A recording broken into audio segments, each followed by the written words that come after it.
Hey everybody, this is Nature Walks with Dawn, and I got a couple of new guppies and peacock fish. I'm here in my room in my 3-gallon tank. I hope you enjoy.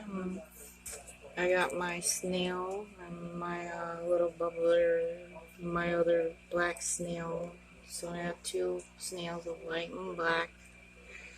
And over here I got some new guppies. Got a yellow one, an orange one, and kind of a purple one with a black tail. Real pretty. And my little swordtail guppy here. And I also have a zebra longtail swimming around. Don't know where my peacock went. They like to hide sometimes and make little nests. He's in here somewhere.